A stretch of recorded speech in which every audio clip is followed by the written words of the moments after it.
Hello friends, welcome to VMR Logic's Ssc Gd Success Classes Law Day 16 OCAP. The first question is on synonym. So, what is the synonym? Any question adugutunna? Lethal. Lethal means very dangerous. Lethal ante dangerous. అతి ప్రమాదమైన, అతి ప్రమాదకారి కూడా అనుకోవచ్చు. అందుకే పాండమిక్ని అంటే Covid వచ్చినప్పుడు ఏమన్నాము, it's a లెథాల్ one అండి, ఇది చాలా అతి భయంకరమైనటువంటి డిసీజ్ అండి అన్నారండి. లెథాల్ మీన్స్ వెరీ డేంజరస్. ఇప్పుడు ఆ వెరీ డేంజరస్ అన్న వర్డ్ ఇందులో ఎక్కడ ఉంది? Exactly deadly. So deadly, deadly అంటే వెరీ డేంజరస్, లెథాల్. ఇక మిగిలిన వాటికి ఒకసారి మీనింగ్స్ చూసేద్దాం. చాలా వరకు మీకు తెలిసినవే ఉన్నాయి, బట్ స్టిల్ లీగల్ అంటే అర్థం ఏంటి? Pertaining to law. Pertaining to law అంటే చట్టపరమైన, తెలుసుకోవాలంటే చట్టపరమైన, చట్టపరమైన, దట్ ఈస్ లీగల్. సిక్ అంటే తెలుసు కదండి, అన్వెల్. అన్వెల్ అంటే రోగము, రోగం. నా గ్రేస్ఫుల్, గ్రేస్ఫుల్ రకరకాలుగా అర్థం చేసుకోవచ్చు. అట్రాక్టివ్ అనుకోవచ్చు, కైండ్ అనుకోవచ్చు, జనరస్ అనుకోవచ్చు. అన్నీ కూడా మనము దేంట్లో తీసుకుంటాము? గ్రేస్ఫుల్గా తీసుకుంటాం అన్నమాట. కాబట్టి నా మిగిలిన 3 వర్డ్స్ కూడా మనం మీనింగ్ తెలిసేసుకున్నాం. Legal, something pertaining to law అంటే చట్టపరమైనది. సిక్ అంటే అన్వెల్. చూడండి, చాలా మంది నాట్ వెల్ అంటారు, ఇంకా కొంతమంది ఐఎమ్ నాట్ ఫీలింగ్ వెల్ అంటారు. అంటే ఏదైనా సరే శారీరకమైనటువంటి రోగం ఏ విషయమైనా వచ్చినప్పుడు ఐఎమ్ నాట్ వెల్ అని కానీ, లేదంటే ఐఎమ్ నాట్ ఫీలింగ్ వెల్ అని కానీ అనకండి. Either you can say I'm sick లేదా ఐఎమ్ అన్వెల్ అని చెప్పాలి. అన్వెల్ అనాలి, నాట్ వెల్ అనకూడదు, నాట్ ఫీలింగ్ వెల్ అనకూడదు. Okay, unwell. Done. Next, graceful, which you can understand as attractive అనుకోవచ్చు, generous అనుకోవచ్చు, kind అనుకోవచ్చు. ఇవన్నీ కూడా ఈ గ్రేస్ఫుల్ యొక్క సినోనిమ్స్ అన్నమాట. ఓకేనా? Now question number 2, confident. Confident తెలుగులో మీకు బాగా తెలుసు కదండి, విశ్వాసము కలిగి ఉన్న, విశ్వాసం కలిగి ఉన్న, విశ్వాసం కలిగి ఉన్న. So having confidence. సో ఎవరికైతే విశ్వాసం కలిగి ఉంటారో వాళ్ళని ఏమంటారు? He is very confident, she is very confident. తను చాలా విశ్వాసం కలిగి ఉన్నది, అతను చాలా విశ్వాసం కలిగి ఉన్నాడు అని. ఇప్పుడు మనకు కావాల్సింది ఏంటనమాట? యాంటనిమ్ కావాలి, యాంటనిమ్ కావాలి. ఇప్పుడు ఈ వర్డ్స్ చూడండి, రిజర్వ్డ్, ఫూల్, ఎక్స్పోజ్, డిఫిడెంట్. ఒకసారి మనం ఆలోచిద్దాం. ఇప్పుడు యాంటనిమ్ కావాలి. ఇప్పుడు రిజర్వ్డ్ అన్నాడు. ఒకవేళ మనకి రిజర్వ్డ్ అంటే అర్థం ఏంటి? ఆల్రెడీ బుక్ చేసుకుని ఉన్నది అని అర్థము. లేదా గంభీరంగా ఉన్న వాళ్ళని కూడా రిజర్వ్డ్ పర్సన్స్ అని అంటారు.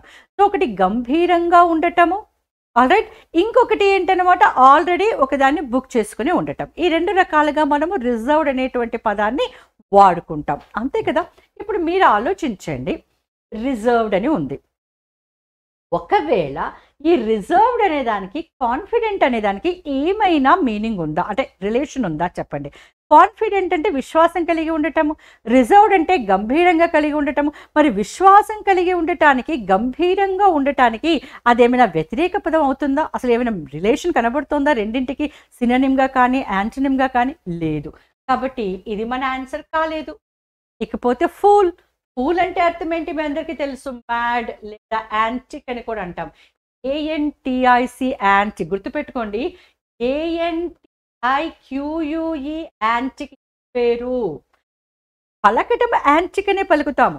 ఇక్కడ ANTIQ యాంటిక్, దీని మీనింగ్ ఇక్కడ కలర్ కొంచెం మార్చిచ్చేస్తాను, చదువుకోవటంలో ఈజీగా ఉంటుంది. చూడండి, ANTIQ యాంటిక్ అంటే పురాతనమైనది, పురాతనమైనది, చాలా పాతది. అందుకే అంటాం చూడండి, కొంతమందికి అతనికి పురాతనమైన వస్తువులని కలెక్ట్ చేసేటువంటి హ్యాబిట్ ఉందండి అని అంటాం. సో దట్ యాంటిక్ కలెక్షన్ అది. ఇక్కడ ANTIC యాంటిక్ అంటే పిచ్చివాడు లేదా మూర్ఖుడు ఇలాంటి ANTISని అని వాడుకుంటాం అనమాట. కాబట్టి ఈ కాన్ఫిడెంట్కి మ్యాడ్కి there is no synonym or antonym relation. కాబట్టి ఇది మన ఆన్సర్ కాదు. ఎక్స్పోజ్ అంటే బయట పెట్టడం అన్నమాట. ఎక్స్పోజ్ అంటే చూపించడం. కరెక్ట్గా చెప్పాలంటే ఒక ఇంగ్లీష్లోనే రాసుకుందామంటే ఎగ్జిబిట్ అంటే చూపించడం, బయటికి చూపించడము ఎక్స్పోజ్. దాన్ ఇక ఈ 3 కూడా కావన్నప్పుడు మన ఆన్సర్ ఆటోమేటిక్గా డిఫిడెంట్ అయిపోయింది.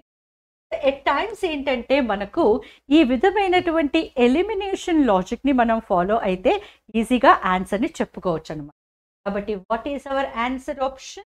డిఫిడెంట్. డిఫిడెంట్ అంటే అర్థం ఏంటి? Lack of confidence. అంటే అర్థం ఏంటి? ల్యాక్ ఆఫ్ కాన్ఫిడెన్స్ అంటే విశ్వాసము లేకపోవటము, అతనిలో ఉండకపోవటం అన్నమాట. నేను ఏదైనా చేస్తాను, చేయగలను అన్న విశ్వాసం లేకపోవడంని ఆ పర్సన్ డిఫిడెంట్ అంటాం. కాబట్టి కాన్ఫిడెంట్కి ఆపోజిట్ ఏమవుతుంది? డిఫిడెంట్. సో మన ఆన్సర్ ఆప్షన్ ఇస్ అన్నమాట. Number 3 it's on analogy. Horse stable. ఇక్కడ స్టేబుల్ అంటే అర్థం ఏంటి? a place where horses are kept. Horses are kept అంటే గుర్రపుశాల. తెలుగులో కరెక్ట్ వర్డ్ చెప్పుకోవాలి అంటే గుర్రపుశాల. గుర్రాలు ఉంచేటువంటి ప్రదేశము, గుర్రాలను ఉంచేటువంటి ప్రదేశము గుర్రపుశాల లేదా స్టేబుల్. Now monk. మాంక్ అంటే సన్యాసి. మాంక్ యొక్క మీనింగ్ ఏంటంటే మరి సన్యాసి. మాంక్ అంటే సన్యాసి. మరి సన్యాసులు ఉండేటువంటి ప్రదేశము సన్యాసాశ్రమము అంటాం. సో సన్యాసాశ్రమం.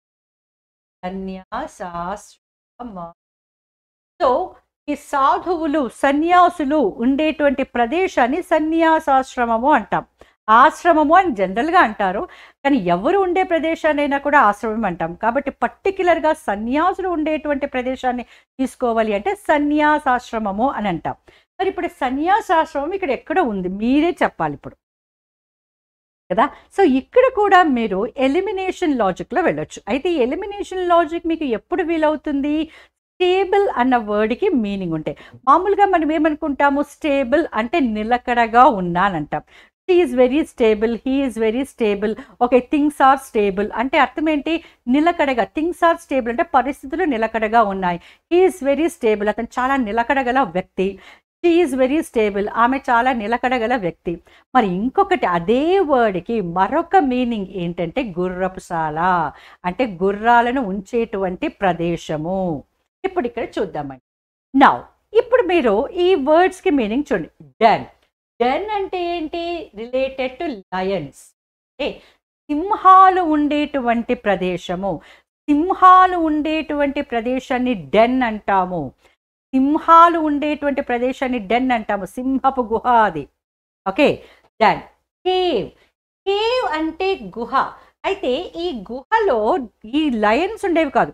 ఒకప్పుడు ఆదిమ వాసులు అంటే మన పూర్వీకులు అనమాట. వాళ్ళందరూ కూడా అప్పుడు ఇల్లు కట్టుకోవటాలు అంటే వాళ్ళు స్వయంగా ఒక నిర్మించుకోవటం తెలియనటువంటి సమయంలో వాళ్ళు అక్కడ ఏ గుహలు కనబడితే వాళ్ళు ఆ గుహల్లో జీవించేవాళ్ళు.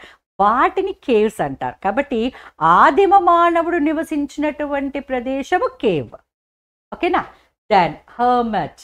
సన్యాసులు. హర్మిట్ అంటే సన్యాసులు ఉండేటువంటి ప్రదేశం. ఇక హౌస్ అంటే ఇప్పుడు మనం అందరం కూడా ఉండేది కదా. కాబట్టి వాట్ ఈజ్ మన ఆన్సర్ ఆప్షన్? సి. మన answer option is C, hermit. Hermit. Question number 4. Once in a blue moon. So blue colored moon, very rare, very beautiful, very blue. మీరు చెప్పండి. ఓకే, ఇది తీసేసుకుందామా? బ్లూ కలర్డ్ మూన్ అని తీసేసుకుందామా?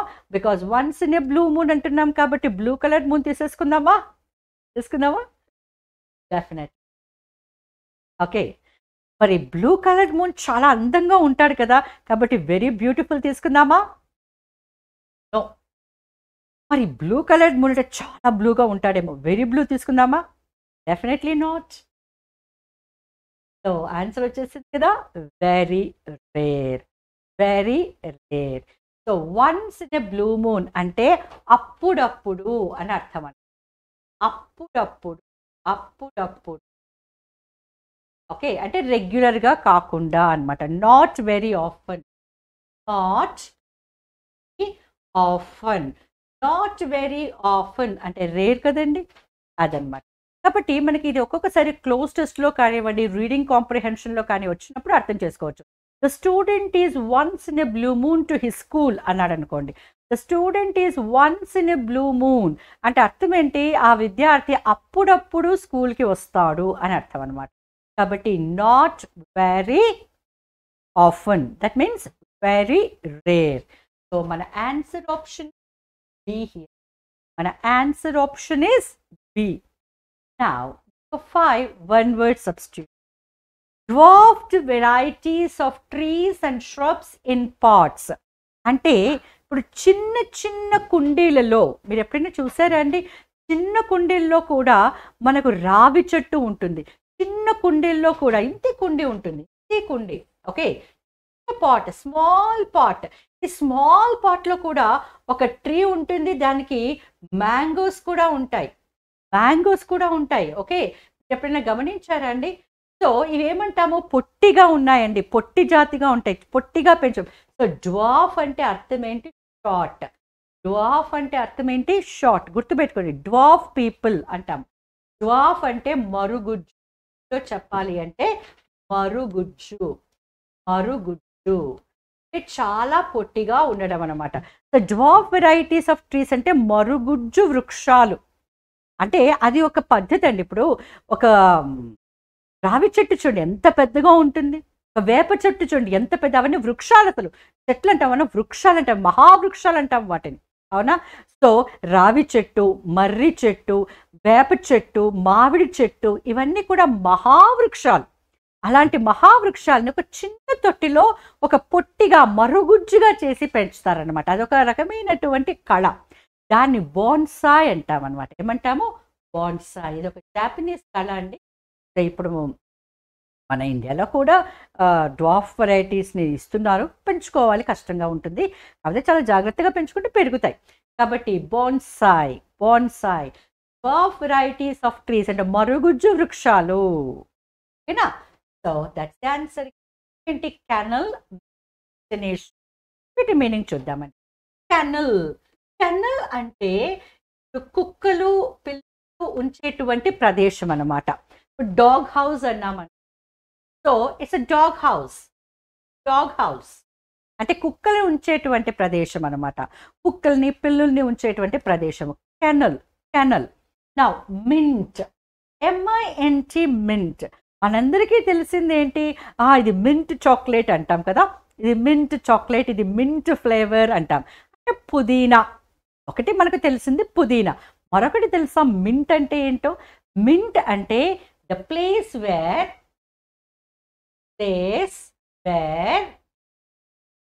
Coins are made. అంటే తెలుగులో చెప్పాలి అంటే టంకశాల. విన్నారా? కానీ ఈ పదంకి మీనింగ్ తెలుసా? టంకశాల అంటాం. ఎక్కడైతే నాణాలు తయారు చేస్తారో. ఓకే, రూపాయి బిళ్ళ, అర్ధ రూపాయి బిళ్ళ, ఇప్పుడైతే అర్ధ రూపాయి లేదనుకోండి, రూపాయి బిళ్ళలు, 2 రూపాయల బిళ్ళలు, 5 రూపాయల బిళ్ళలు, 10 రూపాయల బిళ్ళలు, ఇవి తయారు చేసి నాణాలను ముద్రించేటువంటి ప్రదేశము టంకశాల. So the place where coins are made, that is mint, that is mint. నా నెక్స్ట్ వచ్చేసి టెనేషియస్. టెనేషియస్ అంటే తెలుగులో చెప్పుకుంటే త్వరగా ఓటమిని ఒప్పుకోని వారు. త్వరగా ఓటమిని ఒప్పుకోని వారు. ఓకే, నువ్వు ఓడిపోయావు అంటే లేదు నేను ఓడిపోలేదు, నేను మళ్ళీ ప్రయత్నం చేస్తానంటారు. సో త్వరగా ఓటమిని ఒప్పుకోని వారు. ఓకే, అప్పుడు అంటే చూడండి, అబ్బాయి ఏంటి పట్టు వదలని విక్రమార్కుల్లాగా ఉన్నాడు, పట్టు వదలటం లేదు అంటే గట్టిగా దాన్ని పట్టుకుని ఉన్నాడు. గట్టిగా పట్టుకోవడం అడ్హెసివ్ అని కూడా అనుకోవచ్చు. అంటే ఒక్కొక్కసారి మనకు అడ్హెసివ్ అన్న మీనింగ్లో కూడా అడగొచ్చు. టెనేషియస్ మనకి సినోనిమ్ ఇవ్వండి అంటే అడ్హెసివ్ అని కూడా ఇవ్వచ్చు. ఇది ఒక మీనింగ్ అడ్హెసివ్. ఒక మీనింగ్ ఏంటి? The one who is not willing to admit failure or accept failure. ఓకేనా? కాబట్టి దట్ ఈజ్ టెనెషియస్. కాబట్టి బాన్సాయ్ అంటే మరుగుజ్జు వృక్షాలను తయారు చేసేటువంటి లేదా పెంచేటువంటి కళ. కెనల్ డాగ్ హౌస్ లేదా క్యాట్ హౌస్ అనుకోవచ్చు. మింట్ అంటే the place where coins are made. And tenacious అంటే అర్థం ఏంటి? The people who do not accept their failure very quickly or adhesive. ఓటమిని త్వరగా ఒప్పుకోని వారు. ఓకేనా? So here we complete and we will meet in the next vocab class. Until then, take care and be with VMR Logics for your sure success. Bye-bye.